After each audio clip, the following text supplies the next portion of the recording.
नमस्कार class 11th के सभी स्टूडेंट को जय हिंद। बच्चों, आज हम लोग अपनी वार्षिक परीक्षा के लिए एक इम्पॉर्टेंट क्वेश्चन पेपर देखेंगे, भौतिक विज्ञान का। बच्चों, ये क्वेश्चन पेपर आपके एग्जाम के पॉइंट ऑफ व्यू से काफ़ी ज़्यादा इम्पॉर्टेंट है। बच्चों, आपको इसमें सभी के सभी इम्पॉर्टेंट ही क्वेश्चन देखने को मिलेंगे, इसलिए आप सभी लोग इस क्वेश्चन पेपर का अच्छे प्रकार से रिवीजन कर सकेंगे ताकि यहाँ पर आप लोग अपनी वार्षिक परीक्षा में एक बेहतर परफॉर्मेंस कर सकें। तो बच्चों, यहाँ पर सबसे पहले आप लोगों को आपके पेपर में एमसीक्यू देखने को मिलेंगे। बच्चों, यहाँ पर आपको जितने भी एमसीक्यू आपको मैं बताऊंगा वो सारे के सारे मोस्ट इम्पॉर्टेंट आपके यहाँ पर एमसीक्यू हैं। तो आप सभी लोग इन एमसीक्यू का अच्छे प्रकार से रिवीजन करेंगे।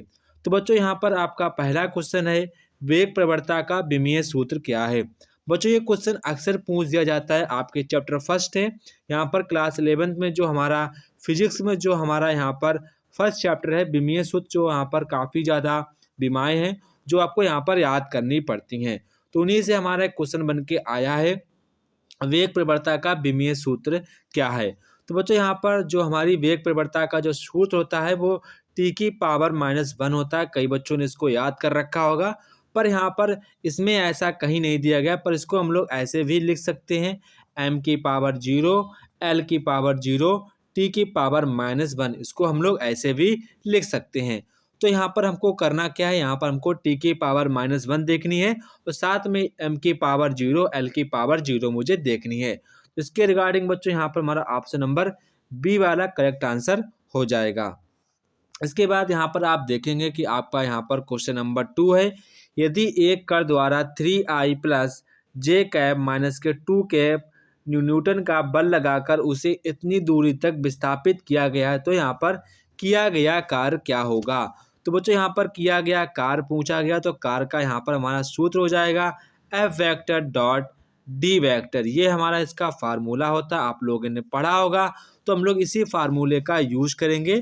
तो हम लोग यहाँ पर लिखेंगे W बराबर 3i कैप प्लस जे कैप माइनस के 2k कैप, ब्रैकेट में बंद करेंगे। इसके बाद हम लोग then 3i cap plus 5j cap, इसके बाद प्लस 7k कैप, इसके बाद हम लोग इसका यहाँ पर डॉट मल्टीप्लीकेशन करेंगे। तो 3 से 3 मल्टीप्लाई करेंगे 3 हो जाएगा, जे से जे करेंगे तो यहाँ पर हमारा प्लस का 5 बन जाएगा।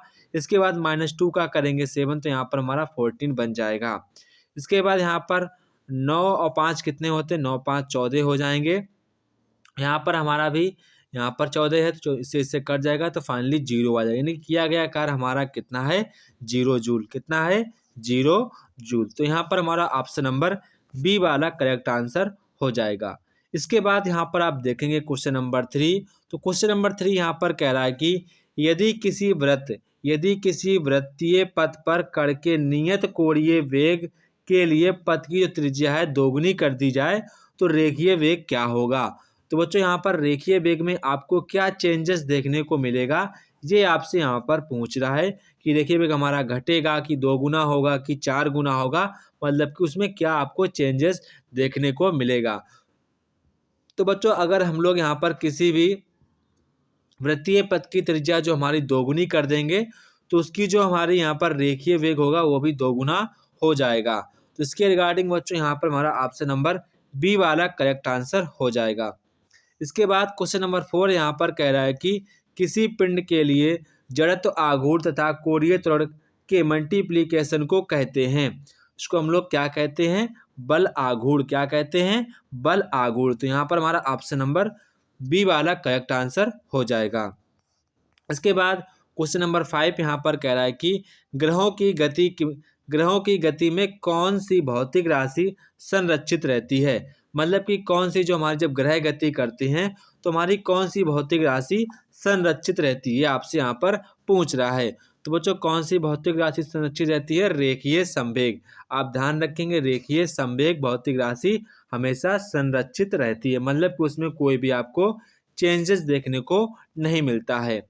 इसके बाद यहाँ पर क्वेश्चन नंबर 6 कह रहा है कि यदि सूर्य व पृथ्वी के बीच की दूरी है वर्तमान दूरी की आधी कर दी जाए तो एक वर्ष में दिनों की संख्या कितनी हो जाएगी।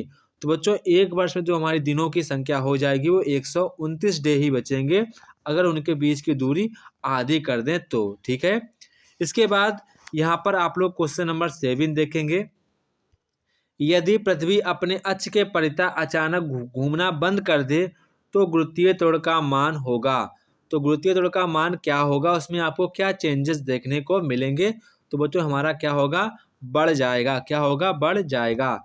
इसके बाद क्वेश्चन नंबर 8 यहाँ पर कह रहा है पृथ्वी की सतह से h ऊंचाई पर एक उपग्रह पृथ्वी के चारों ओर चक्कर लगा रहा है। यदि h ऊंचाई को बढ़ा दिया जाए तो उपग्रह का आवर्तकाल होगा। मतलब कि आवर्तकाल बढ़ेगा कि घटेगा, तो इसका हमारा आंसर हो जाएगा बढ़ेगा। बच्चों देखो, अब इस प्रकार के क्वेश्चन काफ़ी ज़्यादा पूछे जाते हैं कि जो हमारा कोई भी संबंध है कि बढ़ेगा कि घटेगा। तो इसके लिए बच्चों आपको अगर फार्मूला याद है तो आप इनका आंसर बड़े आराम से दे सकते हैं। ठीक है, जैसे कि अगर आपने फार्मूला, जैसे कि हम लोग मान लेते हैं कि हमारा फार्मूला ये है, किसी का फार्मूला मैं ये मान लेता हूँ। ठीक है, तो यहाँ पर जब अगर आप बताऊँगा टाइम बढ़ाएंगे तो हमारी एफ़ की वैल्यू घटेगी कि घटेगी, अगर टाइम घटाएंगे तो हमारी एफ़ की वैल्यू बढ़ेगी। तो ऐसे हम लोग संबंध को बता लेते हैं अगर हमको फार्मूला पता होता है। इसके बाद यहाँ पर क्वेश्चन नंबर 9 कह रहा है कि हुक का नियम है परिभाषित करता है। हुक का नियम क्या परिभाषित करता है, तो प्रत्यास्थता गुणांक को परिभाषित करता है। इसके बाद प्रत्यास्थता गुणांक किस पर निर्भर करता है, तो बच्चों प्रत्यास्थता जो गुणांक होता है वो पदार्थ पर निर्भर करता है कि पदार्थ हमारा किस प्रकार का पदार्थ है। इसके बाद क्वेश्चन नंबर 11 यहाँ पर कह रहा है कि हाइड्रोलिक ब्रेक, जो हमारी हाइड्रोलिक ब्रेक का जो कार्य सिद्धांत है वो किस पर करता है, तो पास्कल के नियम पर करता है। किस पर करता है, पास्कल के नियम पर करता है। इसको आप ध्यान रखेंगे, पास्कल के नियम पर करता है। इसके बाद यहाँ पर क्वेश्चन नंबर 12 कह रहा है कि श्यान द्रव्य में सीमांत वेग से गिरने वाले पिंड का एक्सेलरेशन क्या होगा। तो क्या होगा, उसका शून्य हो जाएगा। क्या हो जाएगा, शून्य हो जाएगा।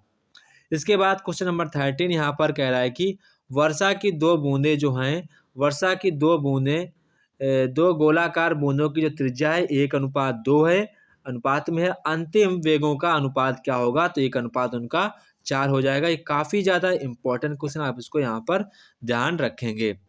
इसके बाद क्वेश्चन नंबर यहाँ पर 14 कह रहा है कि द्रव में साबुन मिलाने पर स्पर्श कोण में क्या आपको यहाँ पर चेंजेस देखने को मिलते हैं, ये यहाँ पर आपसे पूछा गया है। तो बच्चों इसका आंसर सभी लोगों को मुझे कमेंट बॉक्स में करके बताना है इसका आंसर क्या होगा। इसके बाद क्वेश्चन नंबर यहाँ पर 15 कह रहा है कि परम शून्य जो ताप होता है किसे कहते हैं। तो बच्चों यहाँ पर जो हमारा परम शून्य ताप होता है -273.15 डिग्री सेल्सियस होता है, या फिर आप इसको ऐसे भी लिख सकते हैं 0 केल्विन। इसको ऐसे भी बोल सकते हैं 0 केल्विन। ठीक है, तो इसके रिगार्डिंग बच्चों यहाँ पर पॉइंट तो पीछे दिया नहीं गया, तो यहाँ हम लोग ऑप्शन नंबर डी वाले को सही आंसर मानेंगे। इसके बाद क्वेश्चन नंबर 16 कह रहा है कि ऊष्मा संचरण की दर किस विधि में अधिकतम होती है। तो ऊष्मा संचरण की जो दर है वो किस विधि में अधिक होती है, तो बच्चों वो होती है विकर्ण में। किस में होती है, विकर्ण में अधिकतम होती है। इसके बाद क्वेश्चन नंबर 17 कह रहा है कि समतापीय प्रक्रम में गैस की विशिष्ट ऊष्मा होती है। तो समतापीय गैस में विशिष्ट ऊष्मा कितनी अधिक होती है, तो वो हमारी होती है अनंत। कितनी होती है, अनंत होती है। वायु में ध्वनि की चाल पर किस भौतिक राशि का प्रभाव नहीं पड़ता है, तो किस भौतिक राशि का प्रभाव नहीं पड़ता है, दाब का। किसका नहीं पड़ता है, दाब का नहीं पड़ता है। इसके बाद क्वेश्चन नंबर 19 यहाँ पर कह रहा है कि तरंग गति में कण के महत्तम विस्थापन को कहते हैं, तो उसको हम लोग आयाम कहते हैं। क्या कहते हैं, आयाम कहते हैं। इसके बाद क्वेश्चन नंबर 20 कह रहा है अप्रगामी जो हमारी वेव्स होती हैं में दो क्रमागत निस्पंदों के बीच की दूरी कितनी होती है, तो वो हमारी होती है λ/2। कितनी होती है, λ/2। इसके बाद बच्चों यहाँ से आप लोगों के लघुत्तरीय प्रश्न आते हैं, तो इन प्रश्नों को आपको जितने नंबर का क्वेश्चन हो बच्चों उतना ही आपको लिखना है। ऐसा नहीं करना है कि यहाँ पर 5 नंबर का क्वेश्चन है और यहाँ पर आप लोग 3 पेज का आंसर लिख रहे हैं, ऐसा नहीं है। जितने नंबर का क्वेश्चन हो आप उतने नंबर का ही लिखिएगा, तो यहाँ पर आपका जो पेपर है पर्याप्त समय में हो जाएगा। और आप प्रत्येक क्वेश्चन के बाद अपनी स्केचिंग, जो लाइनिंग के हेडिंग के नीचे लाइनिंग करनी होती है वो आप लोग बाकायदा अच्छे प्रकार से कर पाएंगे। देखो बच्चों, पेपर को सॉल्व करना एक बहुत ही बड़ी जिम्मेदारी का काम होता है कि उसको हम लोग कैसे सॉल्व करना है, कितने टाइम में करना है। ये अगर आपने अच्छे प्रकार से प्रैक्टिस की होगी तभी आप कर पाएंगे। देखो बच्चों, जितने नंबर का क्वेश्चन हो आपको उतना ही लिखना होता है। ज़्यादा बड़े नंबर का क्वेश्चन तो आप ज़्यादा लिखेंगे, कम नंबर का है तो ठोस शब्द में आंसर देने का प्रयास करेंगे। फिर बाद में आप अपनी कॉपी में लाइनिंग भी करते हैं और जहाँ आपने हेडिंग डाली उसके नीचे भी लाइनिंग करते हैं। क्वेश्चन जब खत्म हो जाता है उसके बाद आप लाइनिंग करते हैं, जिससे आपकी जो कॉपी है एक बेहतरीन ढंग की लगने लगती है और आपके मार्क्स भी बढ़कर आते हैं। तो इन सभी बातों को ध्यान रखेंगे ताकि यहाँ पर आप क्लास 12th में एक अच्छा परफॉर्मेंस कर पाएँ। तो यहाँ पर आपको कोई 5 खंडों को हल करना है। तो यहाँ पर कह रहा है कि सन्नादि से आप क्या समझते हैं? सिद्ध कीजिए कि एक सिरे से बंद आर्गन पाइप में केवल विषम सन्नादि ही उत्पन्न होते हैं। ये क्वेश्चन आपके बच्चों एग्जाम में आ चुका है, तो इसको इम्पोर्टेंट टिक लगा लेंगे।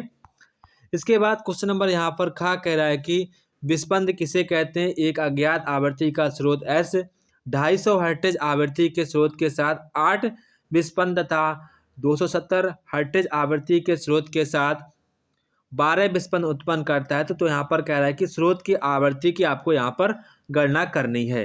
देखो बच्चों, न्यूमेरिकल जो भी आपको न्यूमेरिकल ना आता हो वो आप हमसे इस नंबर पर पूछ सकते हो, बाकायदा हम आपको सॉल्व करके भेज देंगे। आप सभी लोग मेरे छोटे भाई या बड़े भाई के समान जैसे हैं, तो आपका मैं पूरा दायित्व रखूंगा कि आप मुझसे जो भी डाउट पूछेंगे मैं सभी आपके डाउट्स क्लियर करके दूंगा। ठीक है, तो आपको जो भी न्यूमेरिकल ना है तो हमसे इस नंबर पे आप पूछ सकते हैं बिना किसी हेजिटेशन के। ठीक है, इसके बाद यहाँ पर आप देखेंगे क्वेश्चन नंबर यहाँ पर गा कह रहा है कि किसी तरंग का समीकरण यहाँ पर आपको दिया गया है। कह रहा है कि जहाँ दूरियाँ आपको यहाँ पर सेंटीमीटर में व समय सेकंड में हो तो इस तरंग में चाल व आवृत्ति आपको यहाँ पर ज्ञात करनी है। इसके बाद कह रहा है कि सिद्ध कीजिए कि वायु में ताप बढ़ने पर ध्वनि का वेग लगभग 0.61 मीटर प्रति सेकेंड की दर से प्रत्येक 1 डिग्री सेल्सियस ताप में वृद्धि करने पर के लिए बढ़ता है। आपको यहाँ पर बच्चों प्रूव करना है। इसके बाद क्वेश्चन नंबर 11 कह रहा है कि अणुगति सिद्धांत के आधार पर आदर्श गैस के दाब का सूत्र लिखिए तथा इसके आधार पर वायल नियम की आपको व्याख्या करनी है कि वायल का नियम क्या है। साथ साथ में आपको हेडिंग भी डालकर लिखना है अणुगति सिद्धांत में क्या क्या उसके कार्य होते हैं, वो आपको सारा कुछ यहाँ पर लिखना है। इसके बाद यहाँ पर कह रहा है कि गैसों में दो विशिष्ट ऊष्माएं क्यों पाई जाती हैं? गैस की दो विशिष्ट ऊष्माओं के लिए संबंध लिखिए।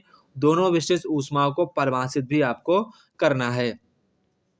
इसके बाद किन्हीं 5 खंडों को आपके उत्तर देने हैं। किन्हीं 5 खंडों में तो यहाँ पर कह रहा है कि श्रेणीकरण में जुड़ी दो समान अनुप्रस्थ काट की प्लेटों में तुल्य ऊष्मा की चालकता गुणांक व्यंजक ये होता है। आपको यहाँ पर ये प्रूव करना है। इसका मतलब कि आपको डेरिवेशन इसका करना है।